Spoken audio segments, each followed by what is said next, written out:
You're listening to the Hockey Podcast Network. New shows every day. Find us at thehockeypodcastnetwork.com or wherever you get your podcasts from.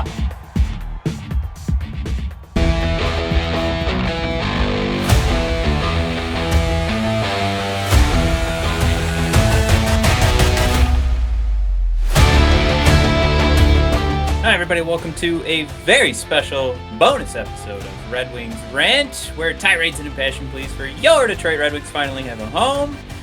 Shout out to my beautiful, wonderful wife. I was trying to figure out how to fit in this interview after this weekend that I'll confess, I'm actually this is going to get more confusing because I'm recording this before the Chicago Blackhawks game, after that awful Montreal Canadiens game. So this part right now is being recorded then. But this bonus episode is an interview with Devin Little of the Hockey Writers. And it was one of my favorite conversations I've had about the Detroit Red Wings.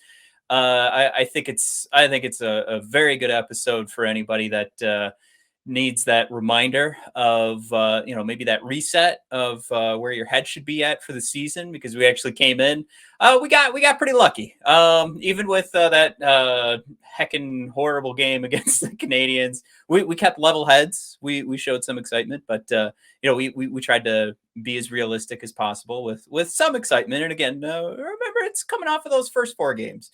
So I'm recording this now. I don't even know what's going to happen in the Chicago Blackhawks game, but let's just figure out what's going on with that later. At least that's where my head's at right now, and I'm just confusing the fuck out of this right now. But what I wanted to do was still provide you with this amazing conversation with Devin. I hope you guys enjoy it. It'll be a first of its kind. Hopefully we have more, but a bonus episode here. First bonus episode of Red Wings Rant. And you get the insight from Devin Little, and I hope you guys enjoy it. He is the Dr. Pepper guzzling, free-roaming, stampeding Bronco, hockey writer, grind line YouTuber, and Grand Rapids' very own Devin Little. Devin, how you doing? I am doing good. Thanks for having me on. What an intro, by the way. No problem. I thought I didn't want to just regurgitate the old, you have your hockey writer's profile. I think I found another website has a similar profile. I gotta goose it up a little bit, right? Gotta put the old goose suit onto the intro. As long as you got Dr. Pepper and Broncos, you pretty much got it. Perfect. Well, as listeners know, when I do have guests on, I like to jump into the icebreakers. So this will kind of get us outside of the Red Wings. There's still some hockey options here, but here's what we do, Devin. I've got 3 categories for you. And I gave you a bit of an intro on Twitter, so I don't want you to feel any pressure, because you're going to hear one that's going to relate to exactly what I DM'd you about. But no pressure. Pick whichever one you like. But the 3 icebreaker categories are EA Sports Hockey, Spooky Season, and Beer City, USA. Oh, jeez. I feel like Jeopardy, and I've got a good round. You know what? Let's do the first one. Let's talk some video games. All right. So I'm taking this in a little bit of a different direction, because I did see in your article about Tyler Bertuzzi, you referenced Trapped and Headstrong.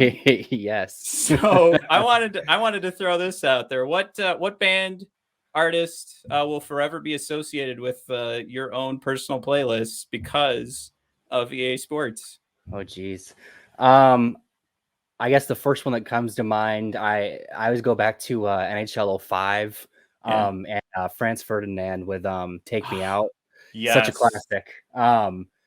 So yeah, that song definitely sticks out. And whenever I hear that at a game, I like have like flashbacks of being like 10 on my bed playing that game.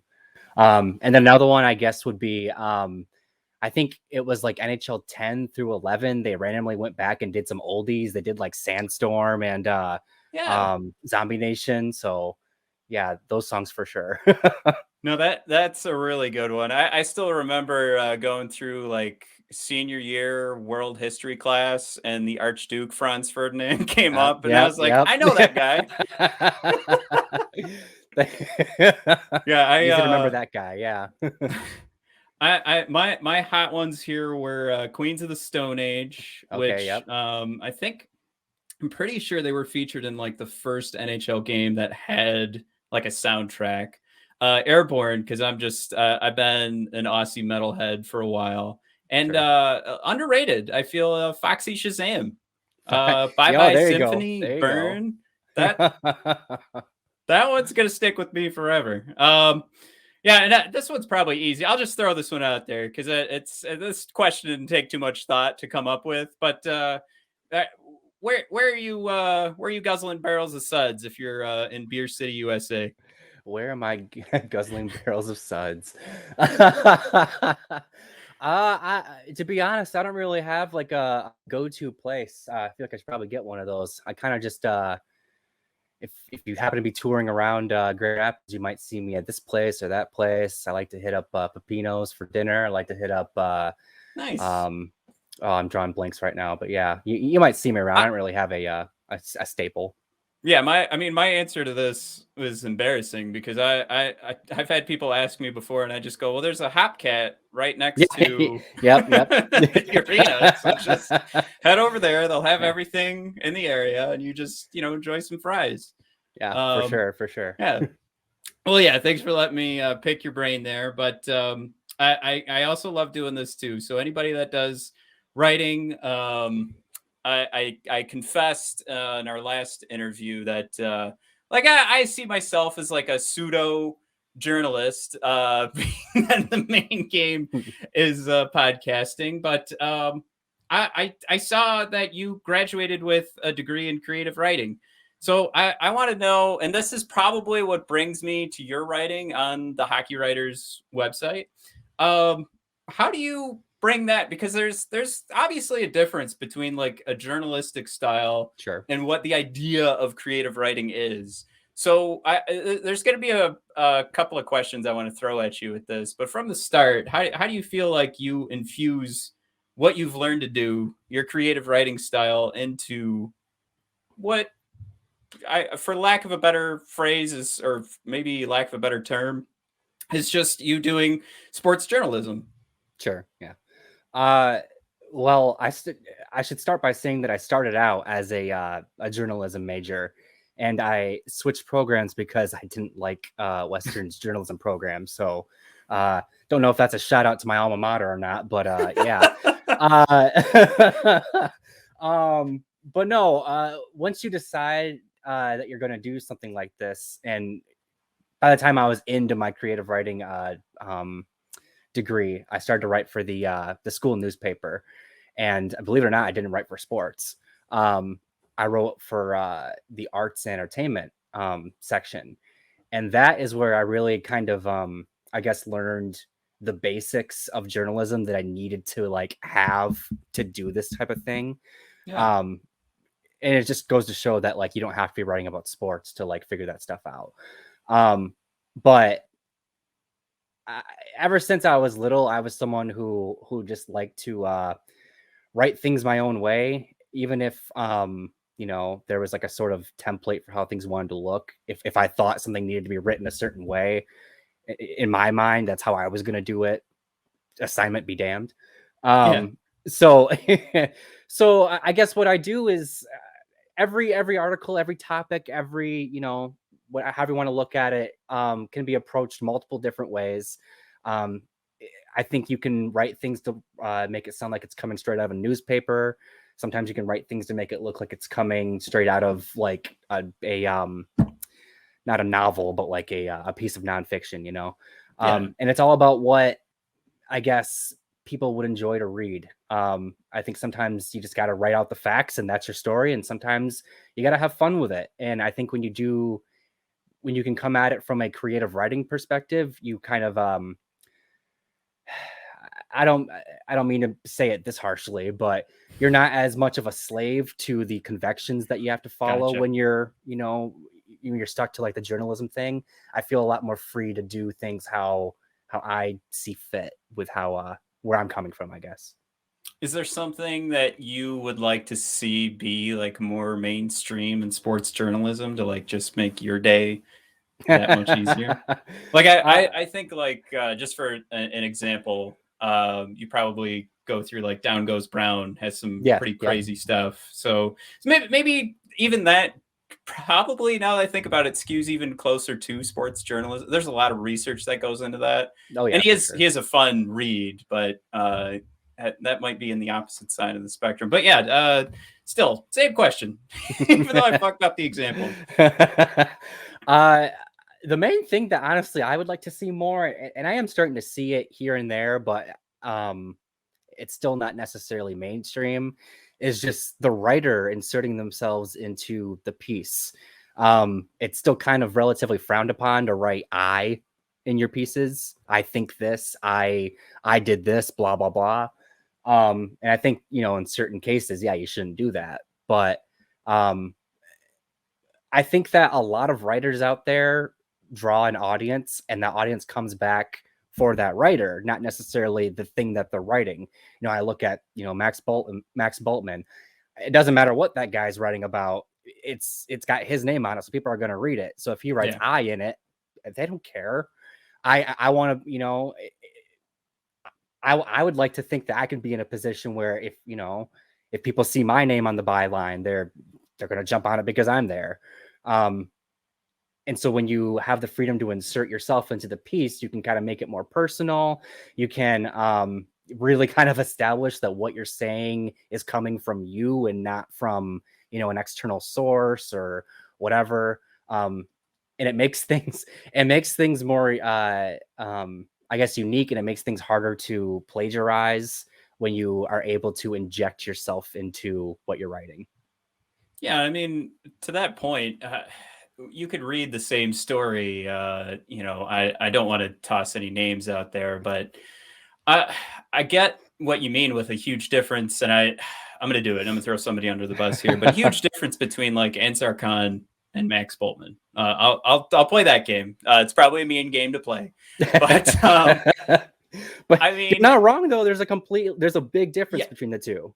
Right, and Max comes out with an article that was probably either yesterday or 2 days ago that is actually titled, I believe, it was "Things I Know and Things I Believe About the Detroit Red Wings so far." And he's so bold, he threw it right in the title. He's using "I" all over the place. Exactly. But yeah, you get that Max Bultman flavor in that, and it's more than just a regurgitation of stats. It's more than just a regurgitation of press conference, quotes. It's here's what's said, and here's, if you take a modicum of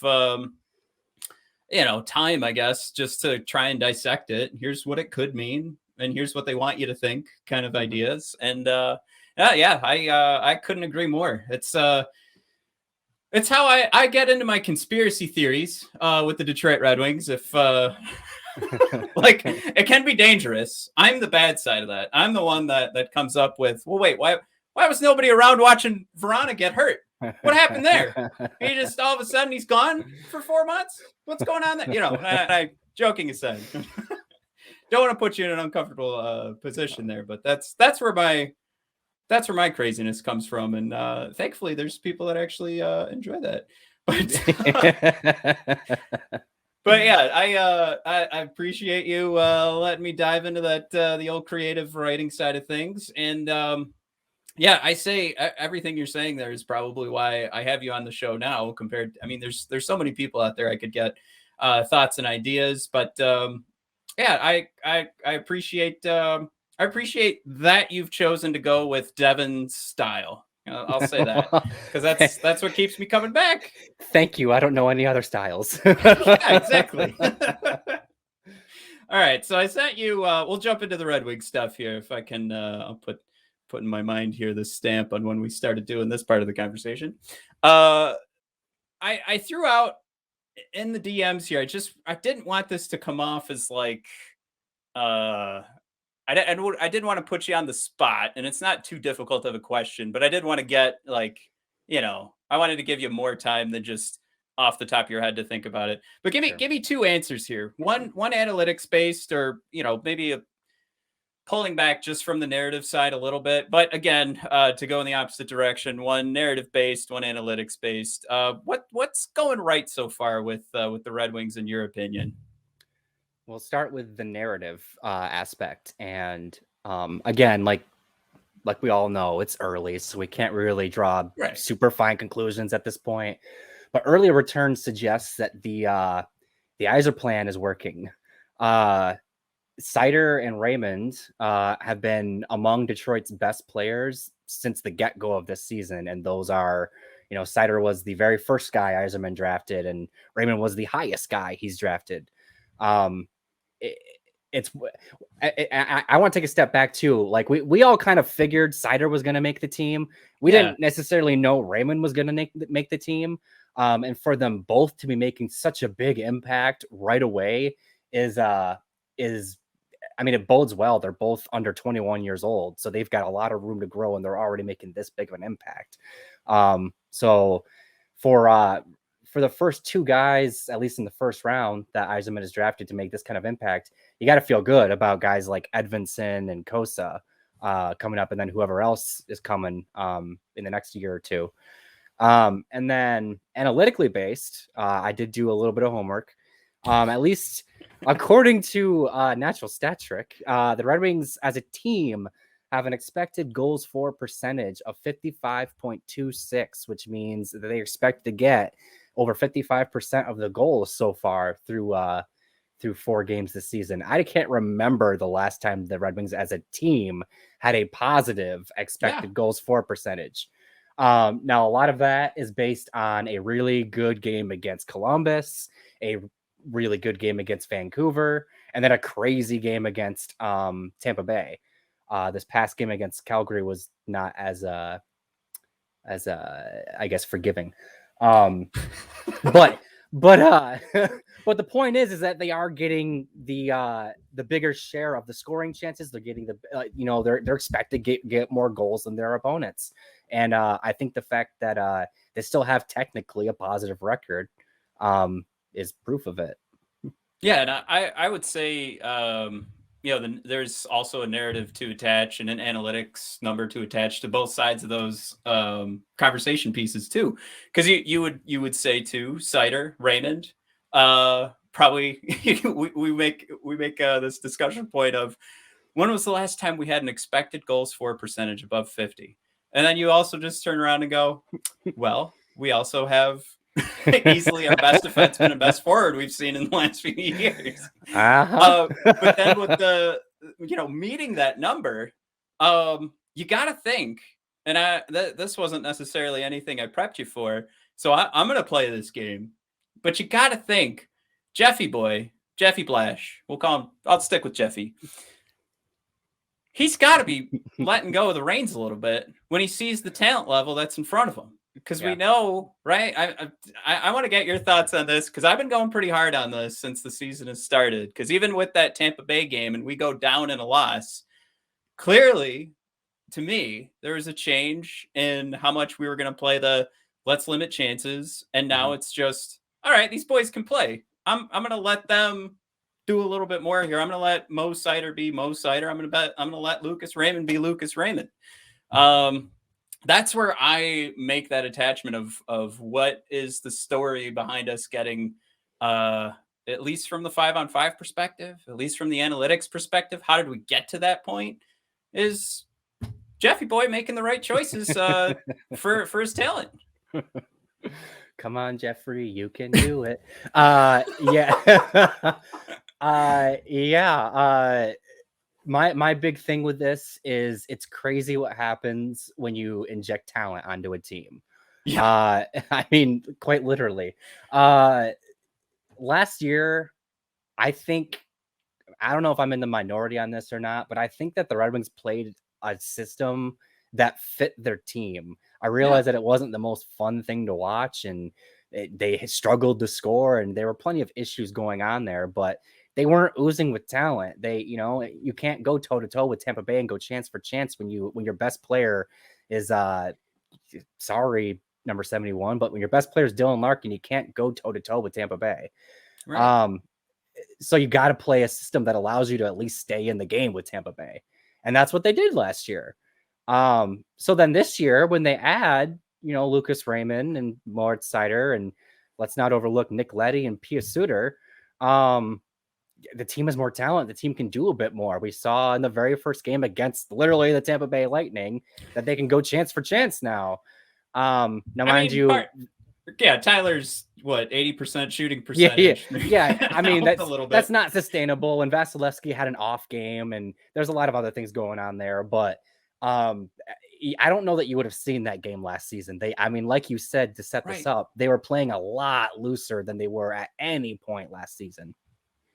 Yeah, and I have gone as far to say, does Dan Bylsma's power play look as awful as it did if he had a Lucas Raymond and a Moritz Seider? Because I'm starting to move towards the side of the conversation that while it's impossible to actually measure besides like Stanley Cups and wins, I'm starting to think the margin between, maybe your best coach and your worst coach is eyeball test worthy, but like everybody in the middle, how razor thin could that margin really be? Because I'm sure like some of the stuff we saw in the preseason where Lucas Raymond is whipping him across the ice over to Larkin for, an easy goal over the shoulder for, nameless goalie in the back of my head.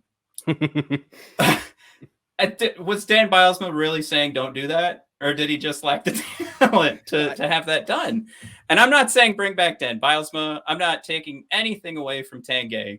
But I think there's more to be said for the fact that the talent level is moving in the right direction than what the coaching did or didn't do. Because to your point, I think we all at the beginning of we'll call it the 2021 season, we all said, if we're going to find any success, we've got to limit chances both ways. And we got to just cross our fingers in the third period.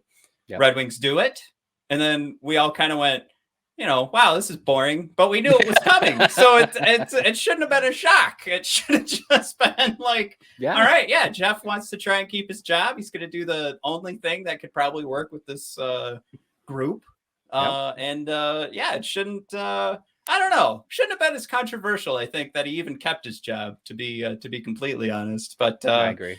Yeah, I feel like the podcasters, the writers like yourself, podcaster and writer like yourself, I feel like we came at it with a more realistic expectation, and then it's just we got to get the fans on board. We got to let them see like. I'm not saying Jeffy Boy's not going to be around when we're winning Stanley Cups. I think that's clear. There seems to be a regular timeline for these types of teams. Probably the best way, if you were a fan of the Detroit Pistons when they won in 2004. I mean, we're going to be looking for our Larry Brown eventually, no matter how well Rick Carlisle coached the team. Yeah. So that's coming. But in the meantime, it's more about seeing these guys just not look like dog shit. And, I still wonder, and I want to get your opinion on this, how important it is for these guys to just gel. If it was last season doing, the strategy of limiting chances, but finding wins, like, I think there's a lot to be said for having a team go into the locker room and celebrating a victory for development's sake, as opposed to just getting run over when you are lacking that talent. Yeah, I'm a big opponent of tanking, regardless of who's at the top of the draft. I literally don't care, because I feel like once you adopt that mindset, it is very hard to get out of. All you have to do is look at the Buffalo Sabres to find out what happens.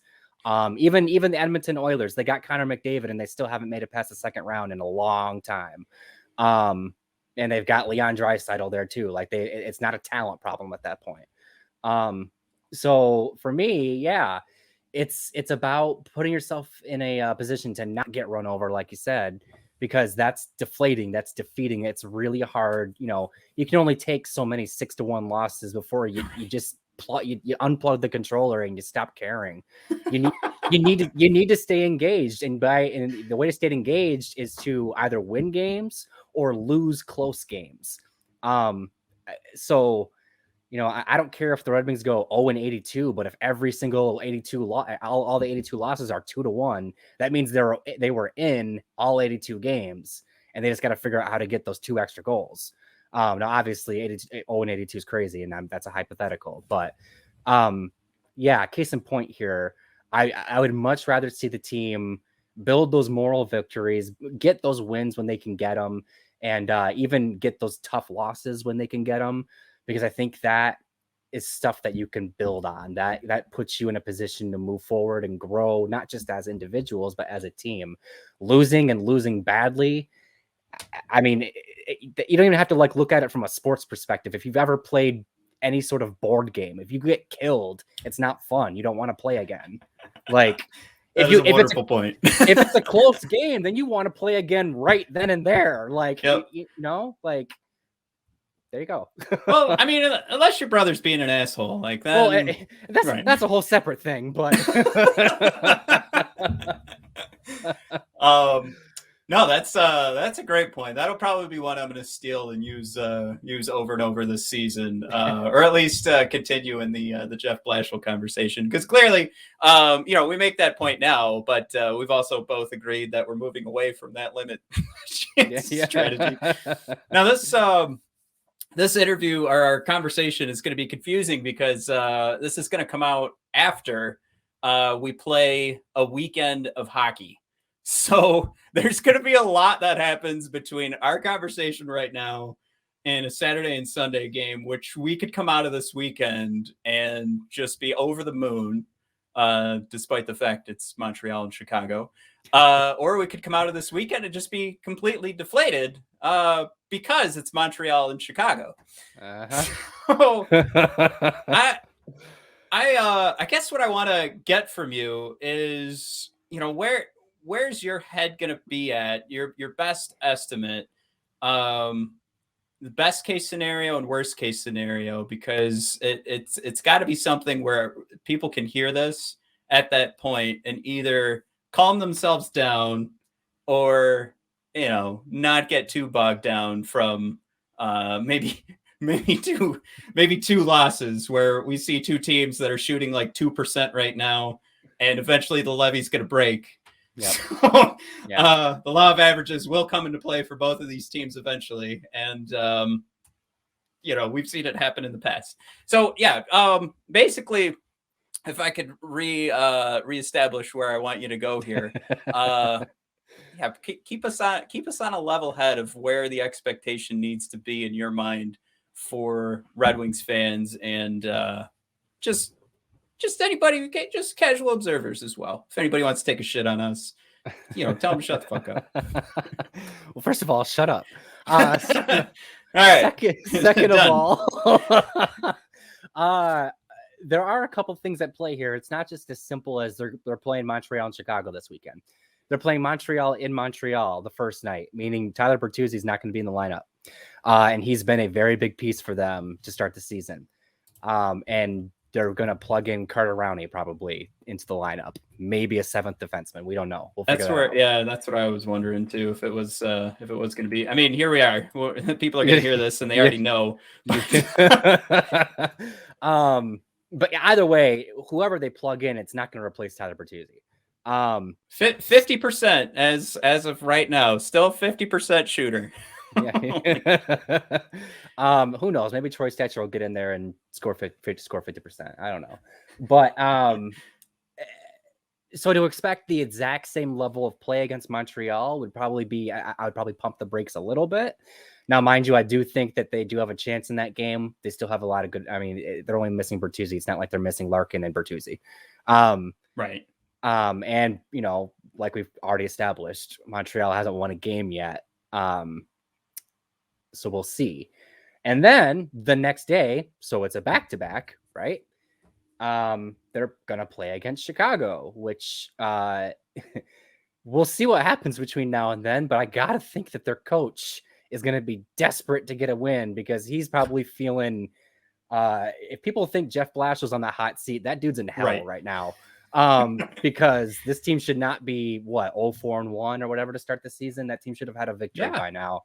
I mean, they're making the trades in the offseason. You pull it. However you want to talk about goaltending, and I am one that shies away from saying, it's the most important player you should have on your team. Definitely, in my mind, don't want to spend too much on a goaltender. It could change game to game.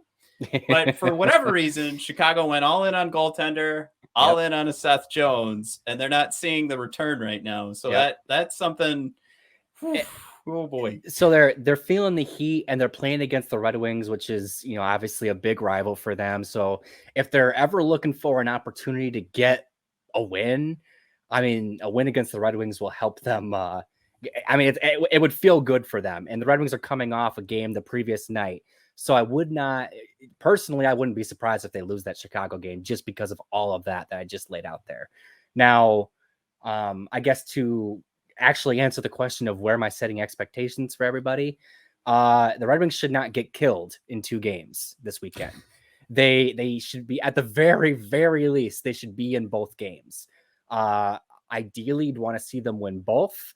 I think realistically, I'm guessing they split the 2. I think they win against Montreal, and I think they lose against Chicago. There's also an element of who starts in net. We don't know that yet. Greiss has been playing really well to start the season. Ned, I don't think he's been playing bad per se, but he hasn't settled in yet. I think that's pretty clear. So depending on who plays against who, we could see that play a factor as well. I do want to jump on. I saw yourself and the hockey writers have been putting out some content in regards to Nedeljkovic. I don't get it. The hate, especially after we get shut out, where the fingers pointed at Ned, and it was, let's say Ned gets a shutout. Where the fuck are we at that point? It's still 0-0. We're headed to a shootout, but I wanted to come to that because I was one that I actually thought because of the back-to-back, we were going to see Greiss last night. And again, we know it wouldn't have made a difference because fucking shut out. I do think there's probably for the same opportunity there was for you there to discuss like where the head should be at for Red Wings fans for wins or losses this weekend. I think absolutely everybody should kind of have a similar mindset for Nedeljkovic in regards to let's not overreact. It's always been my mentality is you can celebrate, you could go to the moon when something good happens. Don't overthink it. But something bad happens or something negative. I shouldn't even, like Nedeljkovic hasn't even really been bad. Something negative happens in regards to your players, your team, coaching staff. That's where you got to really step back and go deeper into the numbers before you give any sort of maybe just reaction, thought, hot take. But right now, I don't know why, but a popular hot take is that Ned's playing like shit, and I just don't see it. He turned in a .930 save percentage last night too, so I don't. I really don't understand where people are coming from. But I guess this is more or less. This is less about let's talk about Ned's game and more about maybe we talk about generally the frustrations of trying to discuss any pro sport, really anything you love, and see a negative reaction and like the kind of thing that can kind of snowball into. And I'll throw this out there. I don't know if you're a Star Wars fan, but I'm pretty sure The Rise of Skywalker sucked because of the fan base. So I'll throw that out Agreed. there. But, all right, cool beans. So yeah, give me your thoughts on maybe frustration or I know because we can, on Twitter, the easiest thing to do is just for me to tell someone like, dude, calm down. Yeah. Take a deep breath. Rethink where your head's at. But how do you feel that's affecting your job? Maybe how that's affecting maybe how hard you might go in one direction for being a fan of one player. Because I know I'll before I let you answer, I'm really excited about Gustav Lindstrom and the start for him so far. Think about a third pair defenseman, and what you should expect for that player. And I think he's producing above that. But I got turd sandwiches coming in and reminding me that it's only been 3 or 4 games, so not to be excited about it. Now, granted, there's a lot of truth to that, but let's have some fun. Number one, and number two, when it comes to taking a dump on our players, maybe we wait until it's actually like time to do that. All that you get this huge bowl of gumbo of thoughts from me. Where do you want to go with it? Some good ass gumbo. First of all, if you're somebody who's ragging on somebody for being excited about a third pair defenseman, find something else to do because come on. Third pair defenseman. Here's the thing. Fans overreact in both directions. That's what they do. It wasn't too long ago that Kirill Tachayev was going to be the next Kirill Kaprizov. But then also it wasn't, here we are now, and Alex Nedeljkovic is the second coming of Jimmy Howard. So, I don't blame fans for overreacting because part of being a fan is, living in the highs and the lows, Yeah. But I do think that there definitely needs to be a sort of an effort to pump the brakes on things like this, because Ned's played two regular season games with the Red Wings. That is not a sample size worth taking anything out of. Right. And even then, I don't even think the numbers 100% tell the story, because I think he played real well against Tampa Bay, and then the team kind of just took their foot off the gas. Yeah, you lose to Dylan Larkin. I mean, literally, what happens in that game. Yeah, I said this before. Larkin stays in that game, they probably win that game. Right. Yeah, I'm on board with that. So, I guess, like I said, it's inevitable. I'm not going to lose too much sleep over people trashing Ned, because as soon as Ned pitches a shutout and then has a great game after that, his jersey is going to be flying off the racks. I mean, it's literally what happens. But like I said, like you've said, it's too soon to pretend like we've seen anything meaningful yet. Right. Like, to kind of put this into perspective, Jonathan Bernier, we've all talked about how great he was over the past 2 seasons with the Red Wings before he moved on. His first season in Detroit, he was average at best. Jimmy Howard was the better of the 2 goalies that season. Greiss, this past season, his first half of the season was not pretty, and then he came around and finished very strong. I am firmly in the boat that Alex Nedeljkovic is going to take some time to get settled into his new surroundings. He just came from a team that was arguably the best defensive team in the league with the Carolina Hurricanes. Right. And now he's playing against a team that regularly allows 30 plus shots a game. There's going to be an adjustment there. There's people he's never met before. There's that play in the Tampa Bay game where somebody called for him to leave the puck or whatever, and there's a miscommunication there. Yeah, Stolly boy. Yep. That stuff happens when you haven't kind of established that rhythm and that chemistry with your teammates. That will come with time. Nedeljkovic signed a 2-year contract. He's not here for 1 year. So yeah, he'll learn to ignore Mark Stahl with time. Exactly. I mean, the dude was a Calder finalist last year for a reason. He didn't I realize that hot streaks happen, but I refuse to believe that was just some crazy streak. I think he's got the goods to be a really good goaltender in this league, and he's just got to find his footing in Detroit first. And you know what? The other part of this too is people are taking it so far, but they're forgetting that how young he is. Yep. The tiny little contract. I would argue the draft pick we gave up, the chances of that landing and being an NHL player. When you take a look at how often that level of draft pick turns into an NHL player, it's a pretty small percentage. Yeah. So you get an NHL player for a draft pick. That's huge. So the risk there is so small, and his contract will be up in case, it's a short term. So if this does end up being a mistake, which I doubt it, but this is still like a no lose situation. Yeah. So this is really the call to action for everybody to kind of really reassess this situation. Number one, you played pretty great last night. There's no qualms about that at all.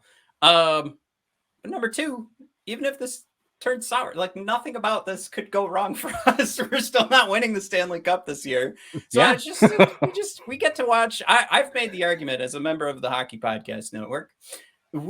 This show has had the privilege of recording, and you guys have the privilege as well with the Hockey Writers and the Grind Line. You have the privilege of recording the easiest team to analyze because nothing can really go wrong. Like if we lose a lot, then we're still discussing the draft most of the year and trying to get to know all those prospects anyway. And if we win a lot, what the fuck just happened? It's all great. We get to have fun. Exactly. Everything is just, I mean, going back to, the initial question I asked you, like this is everything. This is, we'll do a Dark Knight reference here, right? It's all according to the plan, the Yser plan. Like we are supposed to lose.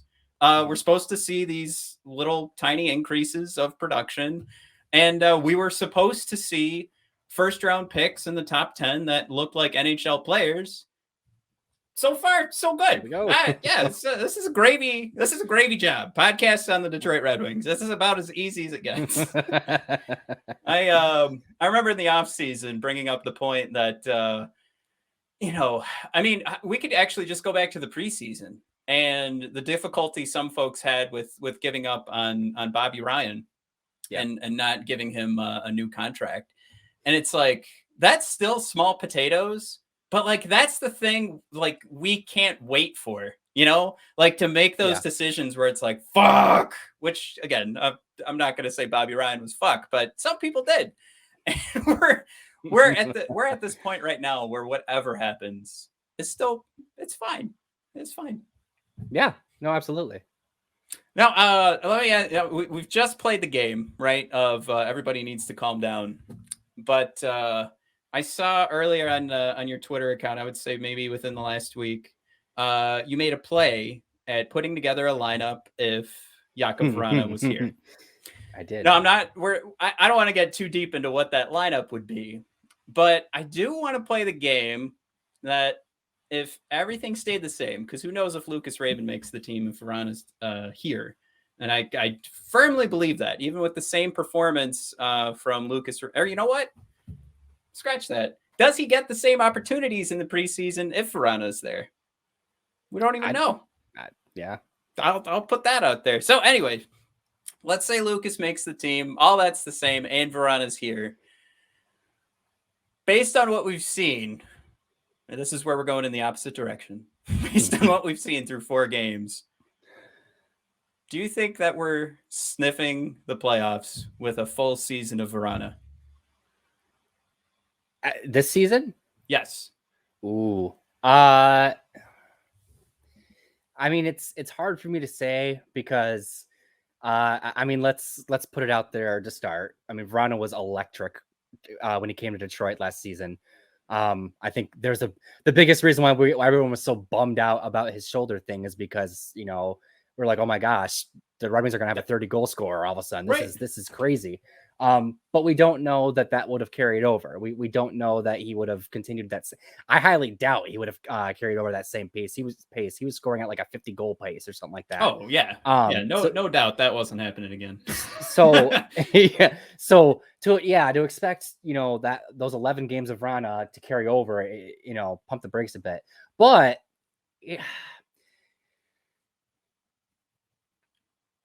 I hesitate. I see it in there. I see the sparkle in your eye. Yeah. I hesitate to say no. That's the thing. Like that's a great answer. Yeah, I wouldn't say. I guess that's the best way to put it. I'm not going to say yes confidently because I think this is. I mean, at that point, you're looking at the defense and you're saying, okay, but you still have, Danny DeKeyser in your top 4. Probably shouldn't be there.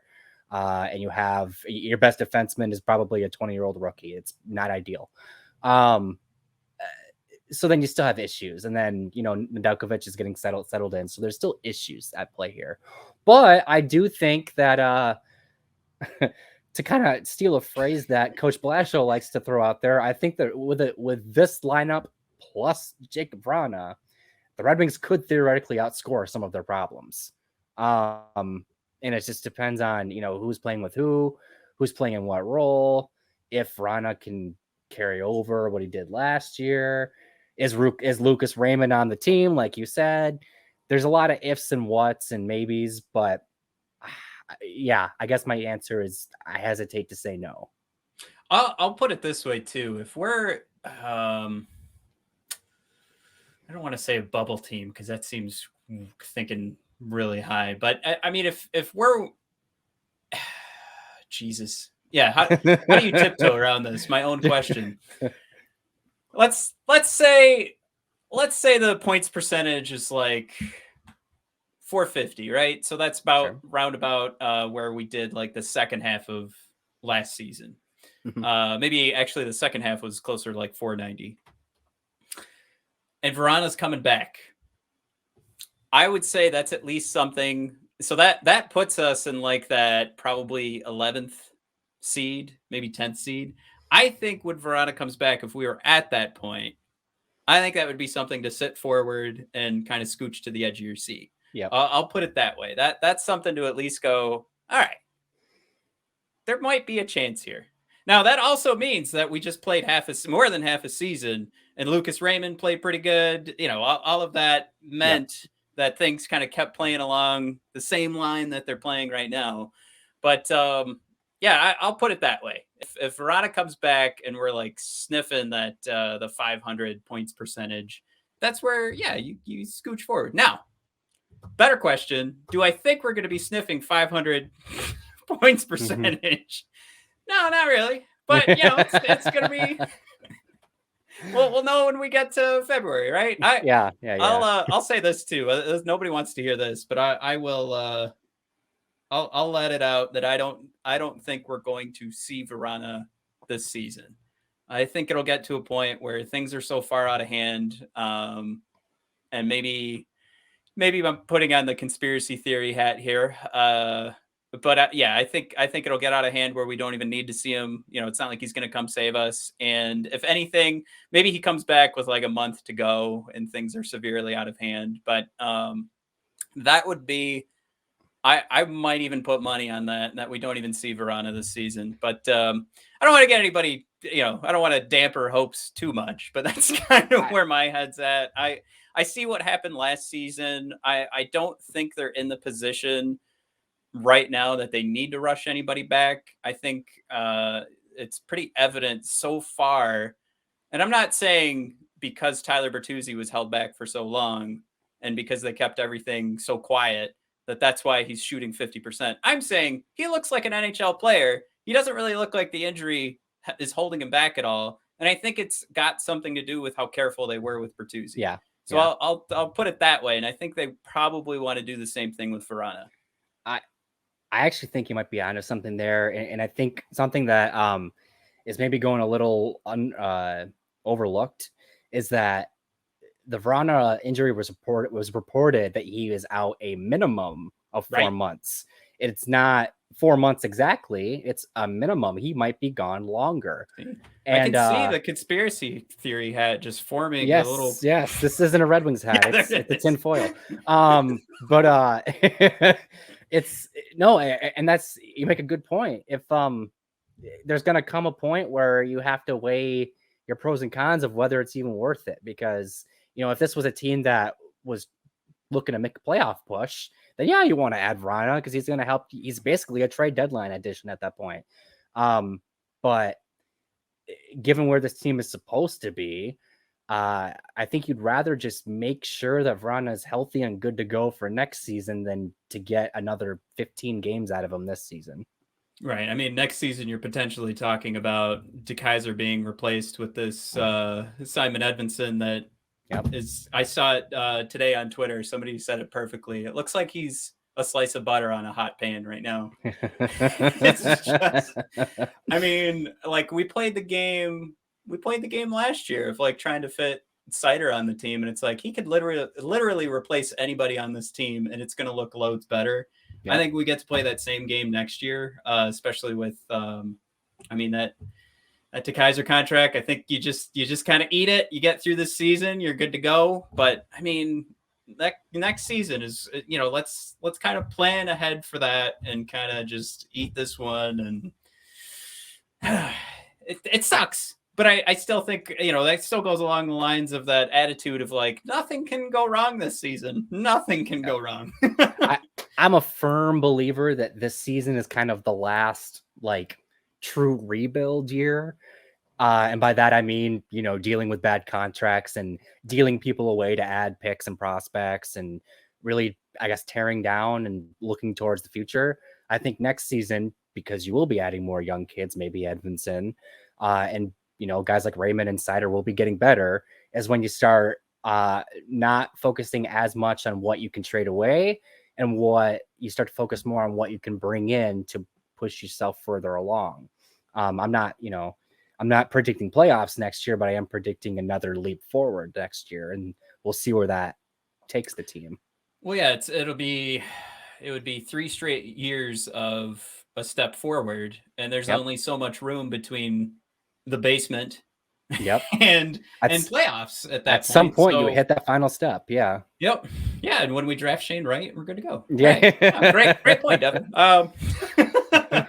No, I do think too, like this year and this draft is kind of lining up that there's going to be some pretty good options where the Red Wings will get to play like that New York Rangers game. Obviously, they got to play with Lafreniere, so the names and the value from each player will be different. But I think they'll have a lot of opportunities to bring in a guy that they can fit into the roster next year.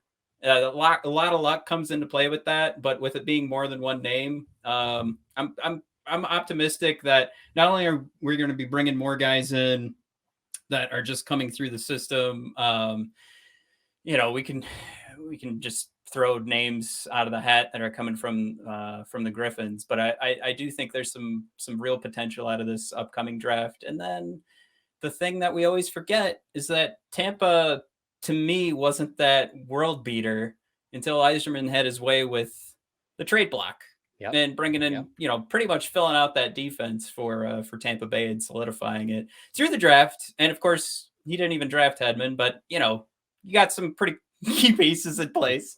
But then he really shored everything up through trades. And I think when we start seeing, like when we stop looking at a Nick Leddy trade and the response is, oh, he'll be good for Seider to learn with.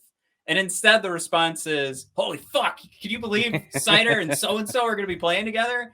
When that becomes the conversation, I think we're good to go. And I would agree with you too, that that trade, maybe not exactly a left defenseman to play with Seider, but that trade is on the horizon. It's got to be within a year or two that we see something juicy like that. Now, Devin, I'm very guilty all the time of forgetting to give everybody an opportunity to tell the good listeners, the folks, where to find you. So I got to make sure I do that right now. And then, any final thoughts you have for the Wingdings, keeping in mind this will be post Chicago and Montreal. Well, first and foremost, follow me over on Twitter at Hockey with Devin, Devin with an I. And then also, we talked about my stuff over at the Hockey Writers, so go check that out. By the time this drops, I believe I'll have a new episode of the Hockey Writers Grind Line out. Might want to check that out over on YouTube or wherever you listen to your podcasts. And then, final, I guess, thoughts for the old Wingdings. I'm really excited. Maybe I'm living off the high of these first few games, but I'm actually really excited to see what this team does this year because, I expected this team to take a step forward with adding Seider and then adding Raymond, but I wasn't expecting the amount of fun I've had watching this team play over the first 4 games. Not only are they creating chances and playing what looks like winning hockey, but they've got that snarl and bite to them that I haven't seen in a long time. I think when teams are willing to go into the trenches and maybe throw a punch for each other, I think that shows that you've got a good mix and you've got a team that is actually a team and wants to do good things. It's one thing if you're a bunch of bullies and you're going 10-72, but I don't think this team has that. I think this team's gonna. The days of the 2019-20 Red Wings are long gone, and I think that fans all across Hockeytown are very excited about it, and they should be. That was beautiful, Devin. No, and I appreciate you coming on. Thank you. It appears that the Red Wings content creators are learning from the Red Wings and their camaraderie, and we are all it appears so excited about this season. We're all coming together and helping each other out. So yep. Again, I can't thank you enough for coming on. And shoot, this is a great conversation. I hope everybody sees exactly why I tune in for the Devin articles, because it was I don't think we disagreed once this entire time. Great for podcasting, by the way. Yeah. I should have come in hard with the Nedeljkovic and the man, we're a playoff team. What are you talking about? We'll have to try again sometime. I'm sure we'll find something. Well, I'll let you get back to your day, and everybody, thanks again for tuning in. Thank you so much.